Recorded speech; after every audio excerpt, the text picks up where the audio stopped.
দেশি এবং আমরা নেতৃত্ব দেইনি, কারণ আমরা নেতৃত্ব পারতেন না। আমি তোমার সময় কথা বলি না, প্লিজ তুমি আমার সময় কথা বলো না। তুমি আগে থেকে কিন্তু তুমি ঝগড়া করার জন্য একটা ভাবে বলে আসা। আমরা কথা বলি, আমরা একটু প্রসঙ্গে ফিরে আসি, একটু প্রসঙ্গে ফিরে আসি। এর আগে যেটা বলছে, আমি শুধু বিদেশি শক্তি বলি না, আমি বলেছি দেশি বিদেশি শক্তি। দেশি বিদেশি বাংলাদেশকে দখল করেই রেখেছে অনেকটা। যারা এত বড় বড় তাফালিং এর গল্প করে তাদেরকেও বিদেশি শক্তিরা আমাদের কিন্তু পরে পরে জানতে হয় কি ওয়াশিংটন পোস্ট, আপনার রয়টার্স, আনন্দবাজার, এগুলো পরে পরেও কিন্তু আমাদের পড়তে হয়। কারণ এই অভ্যুত্থানের সময় এতগুলো মানুষ নিহত হলো, কারো হাতে কি অস্ত্র ছিল? একটা সিম্পল ছুরি, কাঁচি, খন্তি ছিল। তারা বিনা বিনা অস্ত্রে খালি হাতে মিছিলে গিয়েছে এবং এই মিছিলে নিরস্ত্র মানুষগুলোকে শেখ হাসিনার নির্দেশে গুলি করে হত্যা করা হয়। শুধু নিরস্ত্র মানুষ না, হেলিকপ্টার দিয়ে গুলি করে শিশুদেরকে, মাদেরকে খুন করা হয়, তাই না? এইটা কতদিন আপনি মেনে নেবেন? এই ছেলেটা যে বলেছে যে সশস্ত্রভাবে নামবো, তার কাছে তো আর ওই ইয়ে নাই, বন্দুক নাই, তাহলে সে কি নিয়ে নামতো? তার ঘরে যেটা আছে সেটাই, দা বটি ছুরি যা আছে তা দিয়ে নামতো। আমরা দেখি নাই? ধরেন আপনি যে এই কথাটার দোষটা ধরলেন, তো আমাকে যদি কেউ আক্রমণ করে, সেলফ ডিফেন্সে তো আমি পাল্টা আক্রমণ আমার হাতে যা আছে তা নিয়েই নামবো। আমার হাতে সেই অস্ত্র আছে কি নাই সেইটার তদন্ত আপনি 1.5 বছরে কেন করানোর ব্যবস্থা করলেন না? আপনি এই কথাটা যেটা কোট করলেন, আপনারা এই জিনিসটা নিয়ে আপনারা মন্তব্য করেন, অথচ এই 5ই আগস্টে এই ছেলেরা বুকে গুলি নিয়ে এত দুঃসাহসী আচরণ করেছে বলেই তো আজকে আপনাদের নামে এতগুলো হাজার হাজার লক্ষ লক্ষ মামলা উদ্ধার হয়েছে। আপনাদের চেয়ারপারসন বর্তমানে উনি বাংলাদেশের মাটিতে ফিরে আসতে পেরেছেন, মাকে মৃত্যুর আগে শেষবার ছুঁয়ে দেখতে পেরেছেন। আর কিছু না হোক, অতটুকু কৃতজ্ঞতা যদি। এটা জিও পলিটিক্স, জিও পৃথিবী। তো জিও পৃথিবীতে আপনার বাস করে আমি তো খালি খুঁটির মধ্যে থাকলে আমার চলবে না। সো এই জায়গাগুলোতে আমার কথা হচ্ছে যে সবই ঠিক আছে, আপনার সরকারি হিসাব মতে থানা, আমরা আমাদের ওই রেগুলেশনের সময় যেটা লিগ্যাল ছিল, রেগুলেশন চলে যাওয়ার পরে সেটা লিগ্যাল না। তাহলে আমার যে থানায় যতগুলো অস্ত্র লুট হলো তার মধ্যে থেকে এখনো 1335টা অস্ত্র পাওয়া যাচ্ছে না। এই অস্ত্রগুলো কার কাছে আছে আমাদের খুব জানার ইচ্ছা। সামনে ইলেকশন, আপনার 401 জন আপনার অস্ত্রধারী রাজধানীতেই ঘুরে বেড়াচ্ছে। আপনার 17টা জেলখানা থেকে আপনার 27টা অস্ত্র এখন উদ্ধার হয় না 67টার মধ্যে। 6 লক্ষ সামথিং গুলি বারুদের মধ্যে আপনার এখনো 4 লক্ষ বেহাত হয়ে আছে। তাহলে এই অস্ত্রগুলো কারো না কারো কাছে তো আছে। এরপরে লিগ্যাল অস্ত্র আছে, জমা হয় নাই। এরপরে আপনার ইলিগ্যাল অস্ত্র আছে, যেটা অন্যান্য সময় ইলেকশনের আগে আপনার আইন শৃঙ্খলা রক্ষাকারী বাহিনীরা বের করে, চাইলেই গোয়েন্দা সংস্থা বের করতে পারে, তারা বের করে নাই। এটার নামে আমি কিন্তু কোনো ব্যক্তি, কোনো দলকে আমি বলছি না। এই জিনিসগুলো ঘুরছে বাংলাদেশের 56,000 বর্গ মাইলের মধ্যে ঘুরছে, যেখানে কিনা 300 আসনে 44,000-এর উপরে আপনার সেন্টার আছে। এই জায়গাগুলোতে যদি অর্ধেক জায়গা বা 4 ভাগের 1 ভাগ জায়গায় যদি ব্যয় হয় সেই দিন, তাহলে ইলেকশনটা কি হতে পারে? এটা তো প্রত্যেকটা নির্বাচনের আগে 6 মাস আগে আপনার লিগ্যাল অস্ত্রগুলো জমা নেওয়া হয় থানায়, আবার নির্বাচনের পরে যার যার অস্ত্র তারা নিয়ে যায়, নাকি শরীফ? তো এইবার এই অস্ত্রগুলো কোথায় গেল? নেওয়া হলো না কেন? কেন যার যার বাড়িতে আছে? উপরন্তু আরো বলা হয়েছে যারা ইলেকশন করতে চাচ্ছে প্রায় 2000 লোক, তারা চাইলেই অস্ত্র আপনার লাইসেন্স করতে পারবে, অস্ত্র তো নিতে পারবে। তাহলে এই যে অস্ত্রের ঝঞ্ঝানির মধ্যে স্বরাষ্ট্র উপদেষ্টা বলছে কি, আমি এসুরেন্স দিচ্ছি নির্বাচনে কোনো অস্ত্রের ব্যবহার হবে না। উনি জানলেন কিভাবে যে হবে কি হবে না?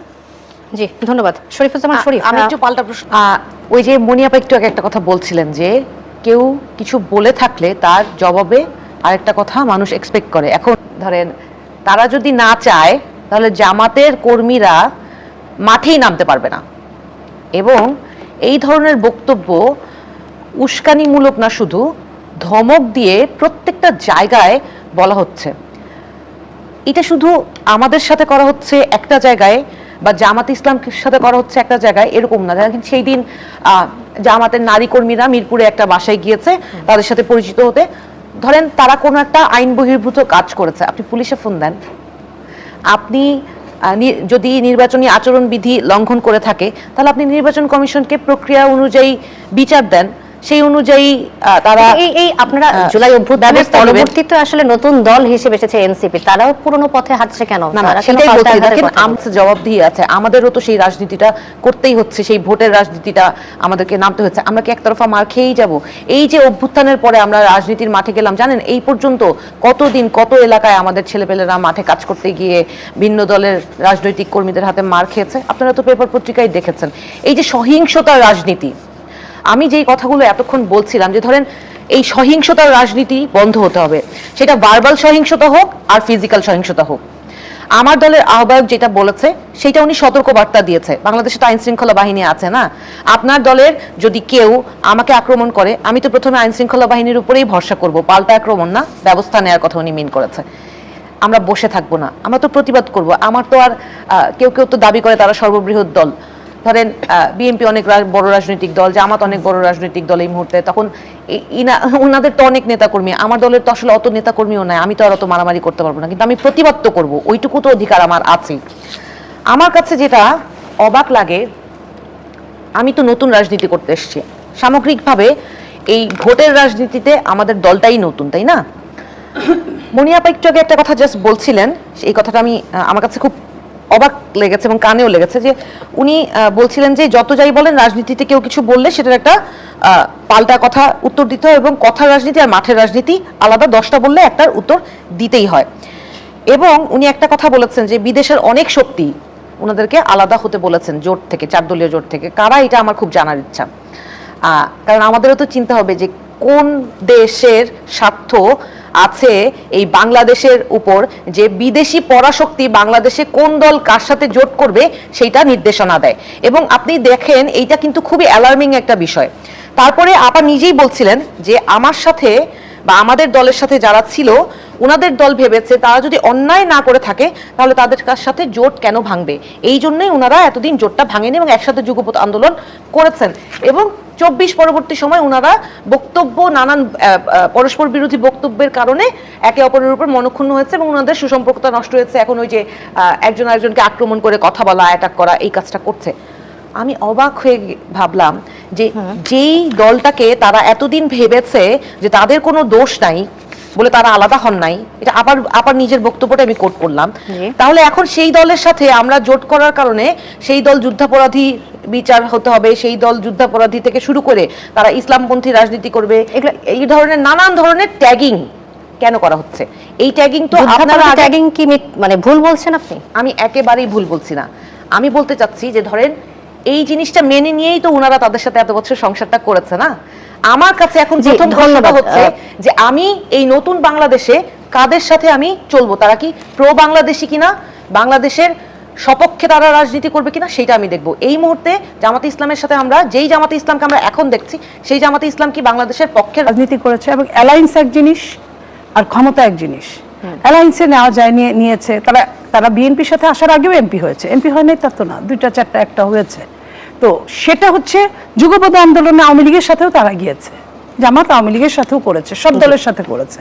যুগপৎ আন্দোলনের হিসাবটা আলাদা। আরেকটা জিনিস কথা আসছে এখানে, যে ছোট দল আমরা কি এইসব করতে পারবো, আমরা তো পুলিশকে ডাকবো।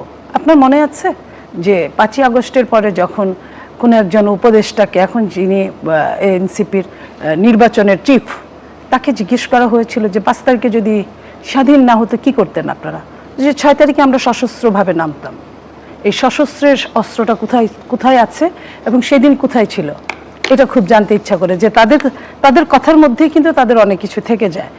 এটা আপনি যে কথাটা বলেছেন, ওই কথাটাই আমি যদি বলি তাহলে আমি খুব খারাপ লোক, আমি তাদের ভালো দেখতে পারি না। আমি ভালো দেখতে পারি এক জিনিস, আর কথা বলার সময় আমি একটা দলকে ধারণ করি, লালন করি, আরেকটা দল আরেকজন ধারণ করে। আমার সাথে শরীফের অনেক বছরের সম্পর্ক, কিন্তু আদর্শের জায়গায় কিন্তু একটা জায়গায় একটু পার্থক্য আছে। আমি উদারনৈতিক একটা দল করি, শরীফ বাম একটা দল করে। তো এই জায়গাটায় সে তারটা ছেড়ে আমার কাছে আসবে না, আমি আমারটা ছেড়ে তার কাছে যাব না। সো আমি যে কথাটা বলবো, যার কথা আমি তার মাধ্যমে এই কথাটা বললাম, যে ছোট দল ভালো কথা, সশস্ত্র পেল কোথায়? এই বিষয়ে কি বলতে পারে নাই? বিএনপি 17 বছর আন্দোলনে ছিল, রাজপথে ছিল, এখন একজন শরীফের যদি ব্রেন যদি অনেকটা বেটার থাকে, চালাতে পারে, ভালো কথা, চালিয়েছে, বিএনপি ছাড় দিয়েছে, কিন্তু শরীফের লোক কয়জন? 5 জন। বিএনপির লোক কয়জন? 5 লক্ষ। তো 5 লক্ষ লোক মাঠে ছিল বলেই কিন্তু করেছে। এবং শহীদ হয়েছে কার লোক বেশি, আহত হয়েছে কার লোক বেশি, এবং পঙ্গু হয়েছে কার লোক বেশি, এটা থেকে বোঝা যায়। আমরা এগুলা, এই যে বললাম না যে খালি কলস বাজে বেশি, ভরা কলস বাজে না, আমরা বাজানোর কথা বলি। এর সাথে অনেকগুলো পক্ষ যেভাবে যুক্ত হচ্ছে, তাতে রাজনীতিতে ইতিবাচক কোনো ঘটনা ঘটবে এটি আমার মনে হয় না।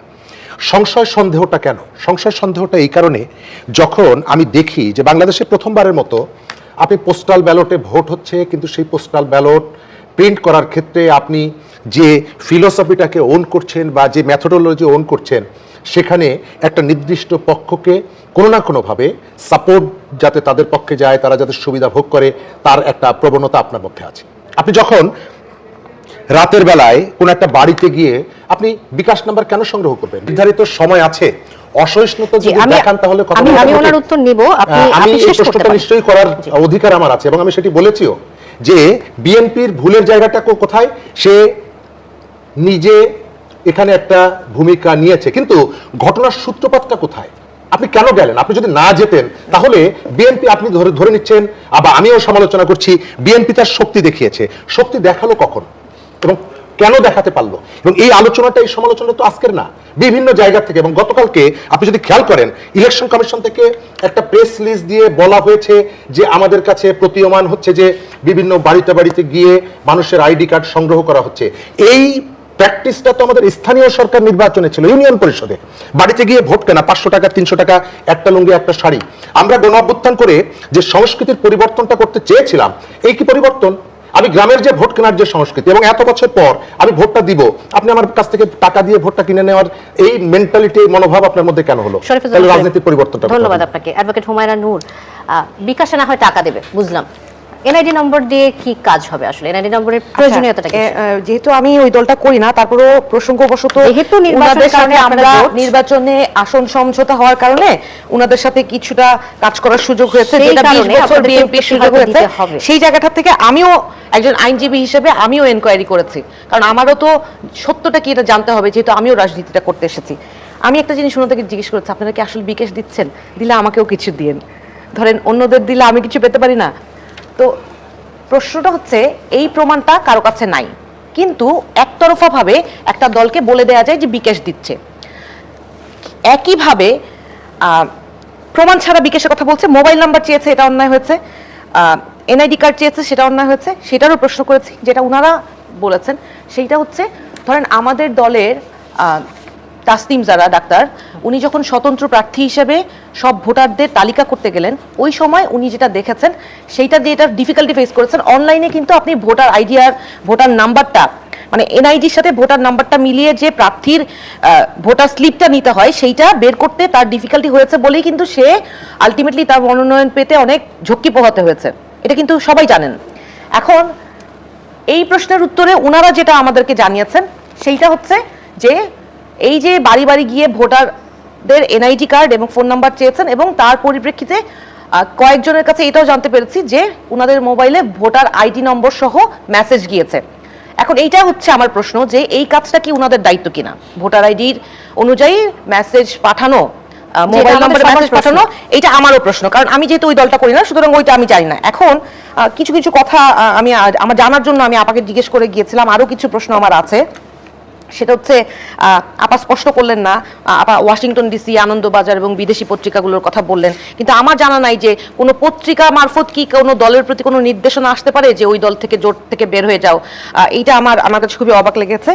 আর অস্ত্রের যে ঝনঝনানির কথা শুনতে পাচ্ছি, এবং আপা খুব শক্তভাবে বলেছেন, আপাকে আমি একটা কারণে খুব ভালোবাসি, আমি ওনার কাছ থেকে অনেক কিছু শিখেছি, শরীফ ভাইয়ের কাছ থেকে অনেক কিছু শিখেছি। একটা জিনিস আমার আপার ভাল লাগে, যে আপা যেটা অন্যায় সেটা নিজ দলের অন্যায় হলো কিন্তু সেটা বলেন।